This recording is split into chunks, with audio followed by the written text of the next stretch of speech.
Todos nós precisamos desse poder. Veio para os seus e os seus não receberam. Mas todos que receberam, deu-lhe poder de quê? Ser chamado Filho de Deus, aos que creem no seu nome. Diferente. Não nasceram nem da vontade da carne, nem na vontade do sangue, mas nasceram da vontade de Deus. Pai querido, me ajuda na transmissão da Tua palavra, ó Deus. Aquilo que o Senhor ensinou a Teus discípulos, ó Deus, essa palavra tem validade para os dias de hoje, ó Pai. Nos ajuda a compreender, Deus, os princípios do Teu reino. Por que buscar Teu reino em primeiro lugar, Pai? Obrigado, Deus, porque no Sermão da Montanha aprendemos essa lição tão forte, ó Pai. Nesse discurso maravilhoso, ó Pai, onde o Senhor fala das necessidades primárias, básicas do ser humano. A comida, a bebida, o vestir. E o Senhor vê isso como uma grande preocupação da humanidade. Mas o Senhor diz que tem uma coisa principal e nós devemos olhar para ela. É a Tua presença, ó Pai. É buscar o Senhor em primeiro lugar, meu Pai. Ficamos às vezes num culto como esse, preocupado. Como é que vai ser? Como é que vou pagar aquela dívida? Essa preocupação que enche nosso coração. Mas o Senhor proverá, Pai. Tu és o Deus de providência. Tu és Jeová Jirê, Pai. Nos dá poder de filho, Pai. Nos dá essa alegria. Porque nós somos, ó Deus, Teus filhos. E o Senhor está cuidando de nós. Qual é o filho? Qual é o pai que se o filho lhe pedir um pão, dá uma pedra? Qual é o pai que se o filho lhe pedir um peixe, vai dar uma serpente? Foi o Senhor que contou também isso no Sermão do Monte. Se vós sois maus, vocês sabem dar boa coisa aos vossos filhos, quanto mais o vosso Pai que está no céu. Ah, meu Deus, obrigado, Deus. Ajuda-nos a entender esse discurso, um dos maiores discursos do Sermão da Montanha, que essa noite será ministrado aqui, ó Pai. Pelo menos uma parte, ó Deus, dessa palavra. Ajuda-nos a compreender, em nome de Jesus. Amém. Mateus capítulo 6, a partir do versículo 5, que fala sobre preocupações. Esse capítulo 6, ele é muito interessante, porque ele começa Jesus ensinando, né? Ele ensina muita coisa a respeito das esmolas. Ele ensina a respeito da oração, quando ele apresenta a oração modelo, a partir do verso 5. E quando orarem, não seja como os hipócritas, que gostam de orar em pé nas sinagogas, está no verso 5. E nos cantos das praças, para serem vistos pelos outros. Em verdade, ele diz que eles já receberam a recompensa. E Jesus ensina a orar. Mas quando você orar, entra no seu quarto e fechada a porta do teu quarto, ora a seu Pai que está em secreto. E seu Pai que vê em secreto, ele diz assim, ele dará a recompensa. E aqui ele ensina para não repetir, para não usar vãs repetições. Mas eu queria, dentro desse capítulo, desse contexto, ele vai ensinar também a respeito do jejum, como deve jejuar, não para ser visto, manda até lavar o rosto, quando você estiver com esse propósito. Não precisa dizer a ninguém, eu jejuo a teu Pai que está em secreto. Quando vocês jejuarem, não fique com aparência triste. É triste, irmão, é porque eu estou jejuando, pastor. Não precisa dizer isso não. Fica quieto, não mostra, não esboça isso aí não, para ser visto, nada disso. É que eu tá com fome, irmão, não é porque estou naquele propósito, sabe? Não, irmão, pelo menos assim, eu aconselho no domingo, ninguém vem com esse propósito, vem comer, né, um café, né? Aí vai, participa com alegria também, come teu pão, a não ser que seja realmente um propósito, a gente vai entender isso.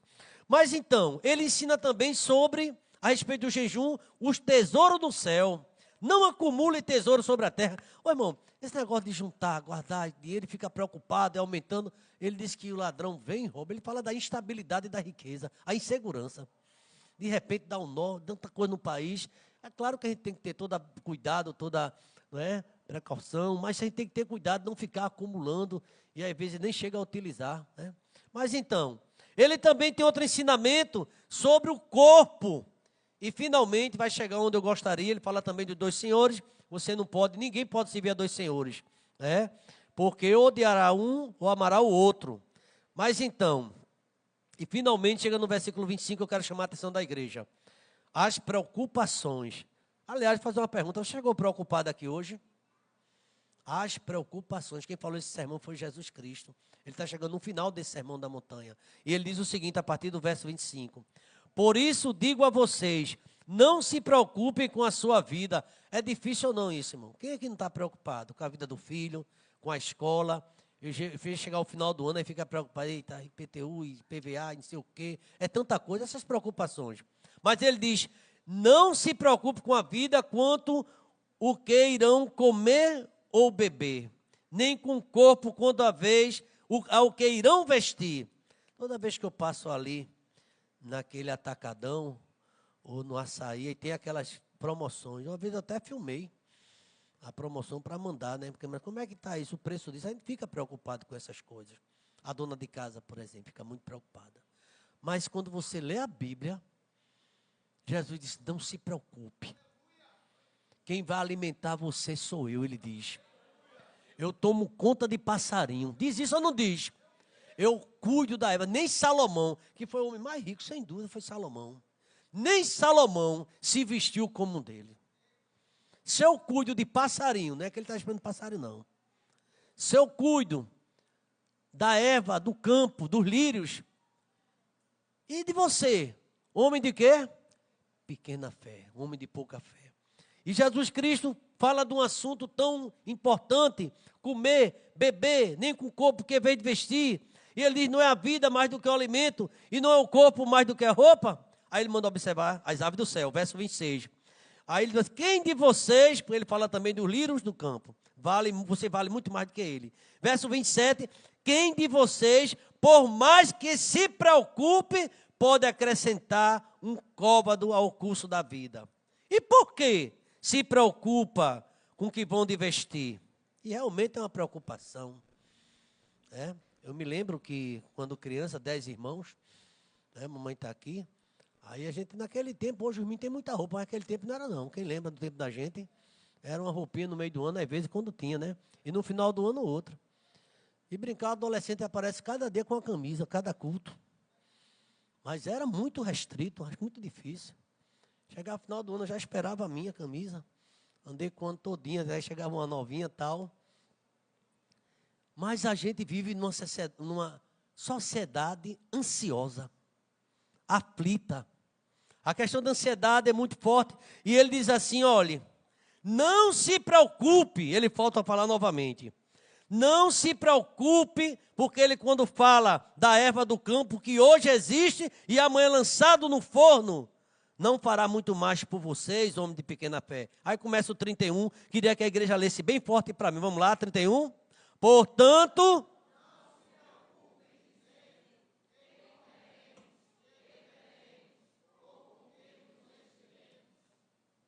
e ele explica por quê. Porque os gentios, as pessoas, é que se preocupam com essas coisas. O Pai de vocês sabe o que vocês estão precisando, todas elas. E aqui ele diz, verso 33, toda a igreja pode ler comigo, vamos lá. Mas busquem em primeiro lugar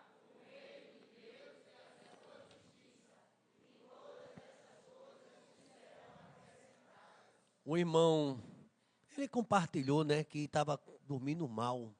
Ele e a esposa dele, mais por ele, né? Pela esposa dele, que ela não estava dormindo bem, não sabe se ela cochilava de tarde. Eu sei que de noite ele queria dormir e ela puxava assunto que só.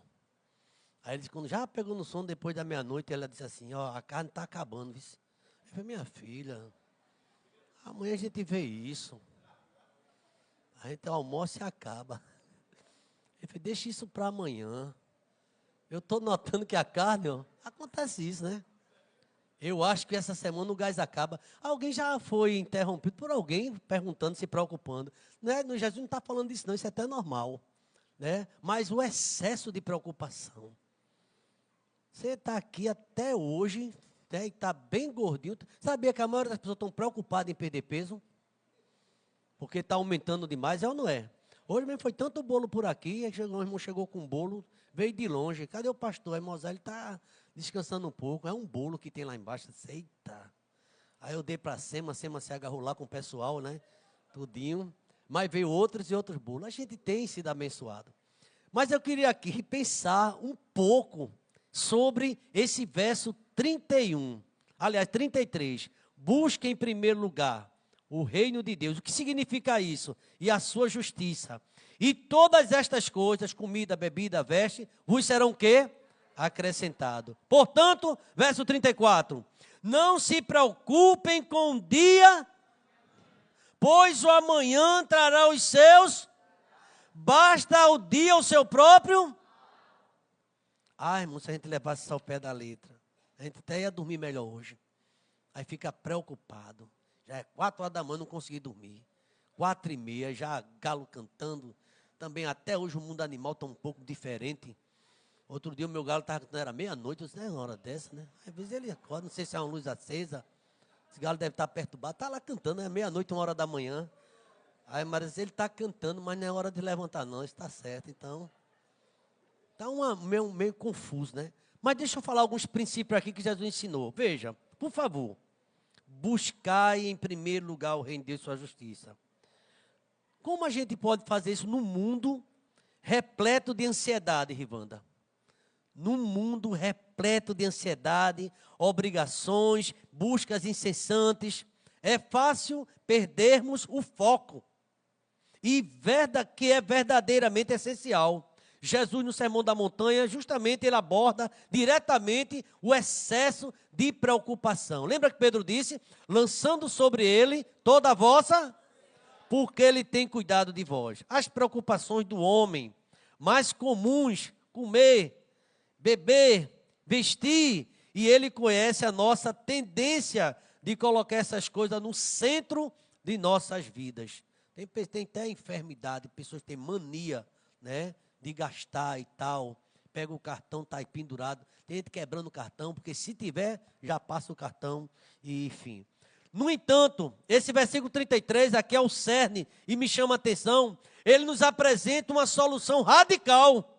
Você talvez já conheça esse texto, já leu tanto, mas ele aqui apresenta uma solução radical. É um princípio divino que reorganiza as nossas prioridades. Tem um hino de uma cantora que é prioridade, eu costumo desse hino. Filho, se você tiver intimidade comigo, se eu for tua prioridade, você não vai precisar mais de nada. E é justamente o que esse texto diz. Ele promete suprir nossas necessidades, as mais profundas. E a nossa reflexão de hoje diz sobre o que significa, na prática, buscar em primeiro lugar o reino de Deus. 5 pontos, bem rápido, com bastante objetividade. Primeiro, observe-se não a ordem. A ordem correta das prioridades. Primeiro, Deus. Primeiro lugar, Deus. Diga assim, primeiro lugar, Deus. Pronto. Essa é a prioridade. A primeira lição deste versículo 33 é que Jesus Cristo em primeiro lugar. É a ordem. A expressão em primeiro lugar não é uma sugestão, mas um comando, que ela estabelece uma hierarquia espiritual. Por isso que eu falei, é um princípio, hierarquia espiritual. Deus em primeiro lugar. Mas aqui, a sociedade, o homem tem um problema da inversão. E vejamos aqui. Naturalmente, buscamos em primeiro lugar o sustento, a segurança, o conforto, o reconhecimento, tantas outras coisas. Colocamos as coisas, as necessidades, os desejos, no trono do coração. No coração está lá nossos desejos. Tudo que a gente precisa. E Jesus afirma que essa fonte de ansiedade é justamente porque ele está sendo tirado do trono e tem colocado outras coisas. A preocupação é o salário que não aumenta, ou não é? É as dificuldades que nós temos. O princípio do primeiro, Deus não pede ser uma prioridade, mas a prioridade é prioridade de Deus em primeiro lugar. Quando Ele ocupa o primeiro lugar, irmãos, todas as áreas da vida vão se encontrar seu devido equilíbrio e propósito. Agora, Deus em primeiro lugar. Qual o primeiro pensamento quando você acorda? Correr para não atrasar, olhar para o relógio. Aí ele diz aqui, achei interessante. Isso é um chamado a um reajuste na nossa vida, onde os interesses de Deus se tornam o principal objetivo. A gente estava falando sobre isso com um grupo de irmãos. Qual é o nosso objetivo? E às vezes Deus não está na nossa agenda. E a gente precisa... Às vezes Deus organiza a nossa agenda e quer uma coisa. Eu sempre pergunto a Deus, é isso mesmo que o Senhor quer para a minha vida? E eu vejo que Deus tem outras prioridades. E a gente tem tanta preocupação, irmão, com tantas coisas. A gente acha que quer excelência. E tem vezes que você está se preocupando em bobagem, às vezes. A gente se preocupa em bobagem. E eu quero que Deus, Ele tire isso da minha vida. E aqui tem uma aplicação. O que é que ocupa seus primeiros pensamentos quando você acorda? Hoje, por exemplo, você acordou. O que foi que pensou logo? Tá, tem comida? Será que tem comida assim na mesa, né? Já foi feita a comida, não sei se alguém levanta e você já encontra a mesa posta lá. Aí ele pergunta aqui, o que é que ocupa os primeiros pensamentos ao acordar. Quais são os seus primeiros recursos? Sua primeira energia, em que você gasta? Busque em primeiro lugar o reino de Deus, o centro de todo o planejamento e decisão. Está chegando o final do ano aí. A gente está vendo a correria, então a gente já começa a preparar. Hoje eu até ganhei uma agenda, fico contente, uma agenda muito boa. Obrigado, irmã. A irmã está ali sorrindo, ela que me deu uma agenda. Eu disse, mãe, que agenda boa. Aí já começa a organizar. Vem janeiro, vem tudo de novo. Ou não é? Aí você tem que se organizar. Mas eu fico perguntando, você pode responder, senhor, como é que está Deus, como foi esse ano na sua agenda, Deus? Foi em primeiro lugar, sinceramente. A gente colocou Deus em primeiro lugar, ou vem as bombas por aí, aí quando a gente está agoniado, correndo, a gente vai buscar a Deus. É o contrário. Não buscou a Deus em primeiro lugar. E aqui, ele diz em primeiro lugar, é Deus. Decisão, tudo que a gente vai fazer, Deus em primeiro lugar. Segundo lugar, a natureza da nossa busca. O que é que a gente está buscando? Olha o que é que ele diz, o reino, a vontade de Deus. Buscar em primeiro lugar o que é a Deus, mas o seu reino.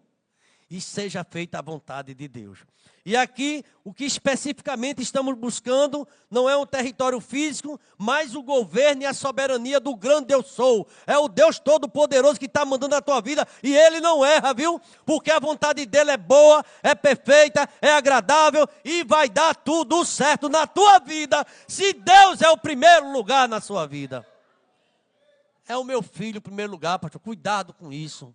A minha mulher em primeiro lugar, meu irmão, cuidado com isso. Não estou aqui causando nenhuma divisão, viu? Foi Jesus que disse que ia fazer. O meu marido em primeiro lugar, quem disse isso a você?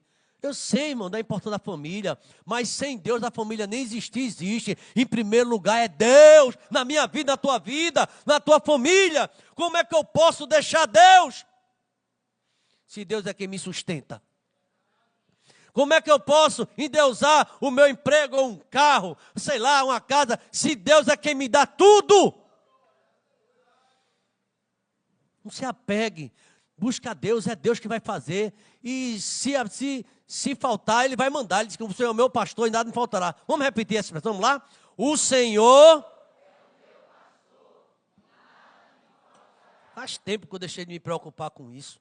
O que é que eu vou comer amanhã? Tem tanta coisa que Deus está mandando. Aí disseram, pastor, daqui a pouco o senhor compra 70 anos. Irmão, calma, relaxa aí, deixa eu chegar a 63, 64. Depois eu vejo. Tem doido para dizer 7.0, mas calma, vai chegar aí, deixa eu ver se chega, né? Deus proverá, não é não? Aí diz aqui, ó, o reino como governo, é Deus o que governa a minha vida e a sua. Já pensou sobre isso? O que é que governa as suas emoções? O que é que está governando a tua vida? Qual é o teu impulso? É o Senhor. Reina, Senhor, sobre o meu relacionamento. Reina, Senhor, sobre o meu namoro. Reina, meu Deus, sobre o meu noivado. Reina, meu Deus, sobre as minhas finanças. E nada vai faltar, porque Deus é providência. Ele é o dono do ouro, dono da prata. E se você o serve de coração, Ele diz, nada vai faltar. Eu gosto muito de Moisés, irmãos. Quando eu leio Moisés no deserto, Deus querendo matar o povo rebelde. Aí Moisés disse, Senhor, não mata não. Tem misericórdia desse povo. Risca meu nome do livro, mas não mata não. Sabe o que é que vão dizer os inimigos? Olha, esse Deus não é forte não. Moisés dizendo a Deus. Tirou o povo lá do Egito para matar no deserto. No deserto, Deus não deixa morrer ninguém quem confia nele, viu, irmão? O deserto vai se transformar num manancial. As portas vão se abrir para você. Você crê que as portas se abrem? Deus abre porta na impossibilidade minha e sua. Quando você diz, não tenho condições, é incrível como Deus chama a atenção. Ele cria a situação. Quando você vê, de repente, está com algo até melhor do que antes. E fica perguntando, como foi isso? E não tenta explicar a ninguém não, tá? Deixa o negócio correr, vai lá, vai andando. Porque você precisa de Deus em primeiro lugar. Em primeiro lugar na minha vida é o Senhor. Deus em primeiro lugar. Aí ele diz o seguinte aqui. O governo é de Deus. Reino como estilo de vida, pastor Abisaí. É viver de acordo com os valores do céu aqui na terra. Onde não há injustiça. No céu não, aqui há. Mas no reino de Deus, Deus é o justo juiz. E ele diz assim, levamos a justiça do reino. Ali não há ódio. Levamos o amor do reino. Onde não há tristeza, levamos a paz do reino. Aí sua casa vai estar em paz, tua família vai estar em paz, porque quem reina no teu coração é o príncipe da paz. Não vai viver em guerra, não. Em primeiro lugar, Deus, Senhor, eu não quero, eu quero ter um dia na bênção hoje, meu Deus. Aí vem as lutas, mas busca viver em paz. Louvado seja o nome do Senhor. Nossa busca não é por experiência mística isolada, não é isso não. Mas por uma submissão prática e diária da vontade de Deus na nossa vida. Conforme oramos na oração do Pai Nosso, que Ele ensinou também no Sermão da Montanha. Venha a nós o teu reino. Já pensou nisso? Você é súdito. Senhor, seja feita a tua vontade. Aí uma certa vez um jovem fez o seguinte, ele disse assim, Senhor, abençoa para que eu case com Maria. Você já disse a Deus que quer Maria, irmão. Senhor, é a tua vontade, mas abençoa para que eu case. Mas, Senhor, é da tua vontade essa menina na minha vida, esse jovem na minha vida, e se não for, você vai encarar desse mesmo jeito? Porque Deus pode dizer, não é o que eu escolhi para você. Essa não é a tua, esse não é o teu. Aí você fica insistindo. Vai quebrar, cara, na linguagem de hoje, vai quebrar. Hoje eu estava aconselhando uma situação tão difícil, casamento todo destruído, mas parecia a melhor coisa do mundo. Mas as aparências enganam. E essa irmã confessou, pastor, o que faltou foi a minha vida no altar. Eu fiz de todo jeito e hoje eu estou vivendo esse inferno. Um casamento no inferno. Desde quando tem gente que está no inferno o casamento. Nossa busca, irmãos, é em Deus. Eu quero já no terceiro ponto, está chegando ao final. O padrão do reino é a justiça dele. Buscar o reino não é algo vago. Tem padrão definido, a justiça de Deus. Mais do que a aparência. A sua justiça contrasta com a justiça dos fariseus, que era exterior baseada em aparência. Mateus 5, versículo 20. A justiça do reino é interna, é caráter transformado pelo Espírito Santo de Deus. Não vive de aparência. Justiça imputada, justiça praticada. É primeiro receber a justiça de Cristo pela fé. Lembra o que o apóstolo Paulo disse lá em Romanos 5:1? Justificado, pois, pela fé. Lembra o que está escrito? 5:1, vamos todos ler. Justificado, pois, mediante a fé, temos por meio do nosso Senhor Jesus Cristo. A nossa paz com Deus, irmão, não é porque tua família é crente, teu pai é pastor, teu irmão é presbítero, esquece isso. É porque tu estás com Cristo. E quem está com Cristo está bem. Quem está em Cristo está bem. Eu não estou dizendo quem está na igreja, é quem está em Cristo. Você vem buscar Cristo em primeiro lugar. Também ouvi comentário de outra situação que ele dizia, pastor, é que aconteceu que a gente vinha para a igreja e vinha para ouvir o evangelho, mas o evangelho nunca entrou na gente. E a gente entrou lá, mas nunca entrou na gente. Nunca tivemos uma vida de fato transformada. Meus irmãos, buscamos a justiça como agimos com integridade. Lembra de Jó? Passou por luta Jó. Tu viste meu servo Jó, Deus não disse ao diabo? Homem fiel, íntegro, temente e se desviava o quê? Do mal. Deus abençoou. Olha, deixa eu dizer uma coisa aí, por favor. Pode até parecer que você está perdendo, mas você está na presença de Deus, vai tudo mudar e você vai ter vitória. Pode parecer que não está bem, mas você sabe quem tem crido, sabe que Ele é poderoso para guardar a tua vida até o final. Mas parece que não está bem. Já quero concluir. A promessa do acréscimo divino. E todas estas coisas, quando você me buscar, vou dar pão. Quem crê que Deus dá pão? Eu vou dar veste, você vai ter tanta roupa, irmão, que num bazar você vai dar e depois Deus renova de novo. É tanta coisa que Deus vai fazer. Você vai dizer, pastor, eu tenho roupa para dar no bazar porque Deus tem me dado. E quando você dá 5, vai chegar a 10. Você crê nesse mistério ou não? Você entregou 5. Deus vai te dar mais. É uma experiência, irmão. Você precisa crer na palavra. Não é discurso de púlpito, não. Jesus Cristo diz que quem crê nele, ele vai acrescentar. E ele acrescenta, viu? Cobraram imposto para ele, ele disse assim, Pedro, cadê? Aí Jesus pegou, quando recebeu aquela cobrança daquele homem, ele disse, Pedro, vai lá no mar, pega um peixezinho ali. Aí peixe, vai pagar com peixe? Não, tem um negocinho no peixe, é um minhaeiro que eu tenho no mar. Irmão, Deus tem minhaeiro em todo canto, irmão. Só faltava essa de Deus botar um porquinho, ele tem dinheiro onde ele quiser, irmão. Aí quando pega o peixe entalado com a mão, paga o meu e paga o teu. Ai, meu Deus. Irmão, Deus é providência. Diga, seu irmão, Deus é providência na tua vida. Diz. Aguarda a surpresa de Deus. O irmão pensa que isso aí é chavão. Não. Deus é providência na nossa vida. Deus não é um patrão exigente que nos explora. Ele é um pai amoroso que cuida dos seus filhos. Deus está cuidando de você. Alguém pensa que tu quebrou. Alguém pensa que tu não tem mais nada. Vai ter uma surpresa. Porque Deus está te levantando com força. E o nome dele será glorificado. E o teu segredo é com o Senhor. A tua vitória é Jeová. É o Deus que pode todas as coisas. Eu estou bem tranquilo, irmão. Não vai faltar pão não. Deus vai mandar. Deus vai mandar. Essas coisas referem-se à nossa necessidade básica, listada anteriormente nesse capítulo. Comida, bebida, vestuário. Deus não promete, irmão. Não é nada que... Hoje Charles até orou assim de manhã, me lembro da sua oração. Deus não prometeu a você, vai dar carro de luxo. Se Ele quiser, Ele dá. Vai dar casarão, vai dar... Não, Ele prometeu a salvação eterna. Que não tem nada nesse mundo que compare. Agora, se Ele quiser, Ele é dono de tudo, Ele dá. Serão acrescentadas, vai ser provisão divina na tua casa. Aguarda a surpresa, irmão. Você pode dizer isso para o seu irmão, aguarda uma surpresa.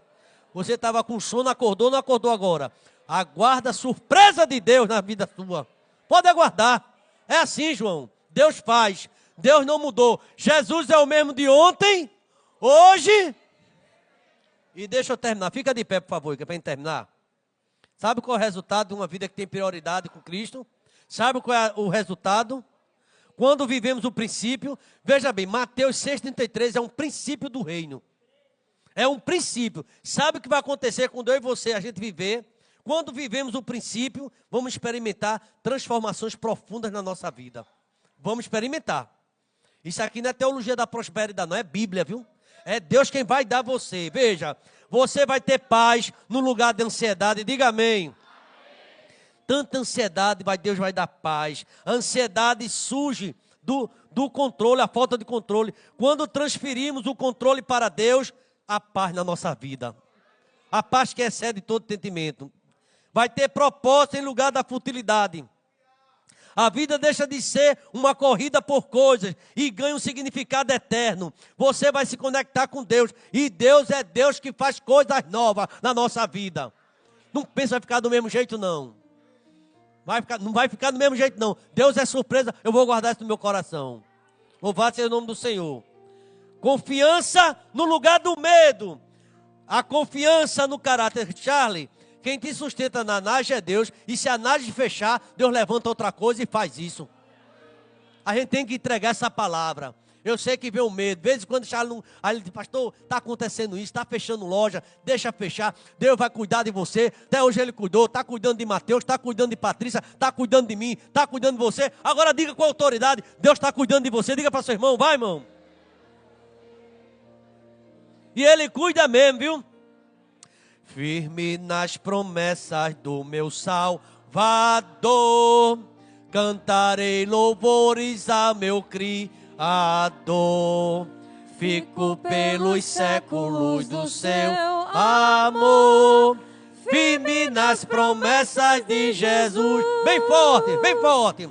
Firme, firme, firme nas promessas de Jesus, meu mestre. Firme, firme.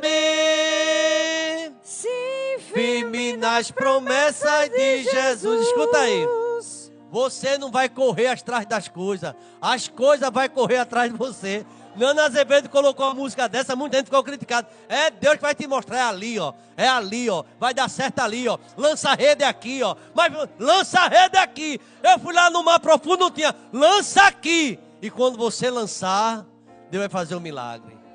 E que a graça do Senhor Jesus, o teu amor, meu Deus, é um amor tão grande, porque tu és o nosso eterno Pai. A comunhão, como é importante ter essa comunhão. Aí a gente vai enxergar o Senhor em primeiro lugar.